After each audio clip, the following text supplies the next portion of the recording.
Hello, আসসালামু আলাইকুম guys, my hobbies ব্লগে আপনাদের স্বাগতম। আমি আজকে একটা নতুন ভিডিও নিয়ে আপনাদের সামনে এসেছি।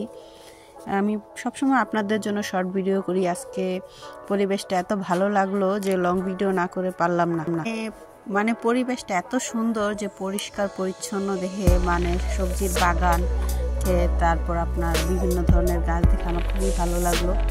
এখানে আমি গিয়েছিলাম এটা একটা মেথরপট্টি, মানে ওনারা আসলে আপনারা জানেন যে আলাদা একটা পরিবেশে থাকে। ওনারা সাধারণ মানুষের মতো সবার সাথে একসাথে থাকতে পারে না। ওনাদের আলাদা একটা স্থান আছে, ওই স্থানে ওনারা বসবাস করেন এবং আমরা সেখানে একটু কাজে যাই, যেই হোক একটা ব্যক্তিগত কাজে যাই বা মানে প্রাতিষ্ঠানিকই বলুন, সেটা নামটা নাই বললাম। তো ওই কাজে যাওয়ার পরে মানে ওই পরিবেশটা দেখে আমার এত ভালো লাগে যে ওনারা জায়গাটা কোনো রকম নোংরা পরিবেশে রাখেনি। মানে আমি অনেক আগে গিয়েছিলাম ছোটবেলায়, তখন খুব নোংরা পরিবেশ, মানে জঙ্গল ছিল। আর এখন এই পরিবেশটাকে ওনারা এত সুন্দর করে সাজিয়েছে। এখানে টমেটো বাগান, তারপর মূলা চাষ, তারপর কলা বাগান, মানে খুব সুন্দর হয়েছে। আপনার বিভিন্ন ধরনের শাকসবজি ওনারা চাষ করে, মানে পরিবেশটা এত সুন্দর করে তুলছে, যেমন একটা শহরের মাঝে আমরা একটা গ্রামে গিয়ে উঠলাম এরকম মনে হয়েছে।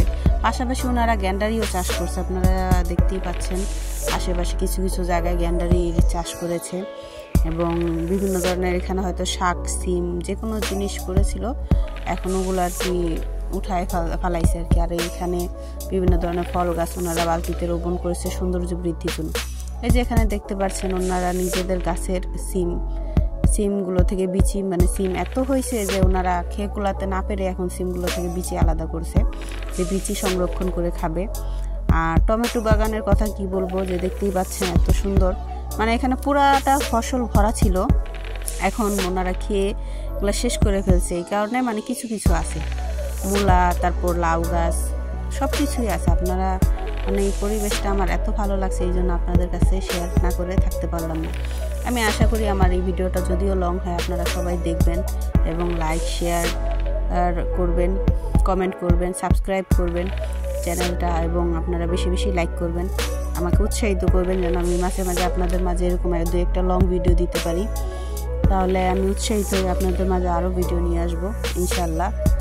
আর আমার চ্যানেলটার জন্য দোয়া করবেন, আমার জন্য দোয়া করবেন, আর আপনারা উপভোগ করতে থাকুন ভিডিওতে আরও কী কী আছে। আল্লাহ হাফেজ।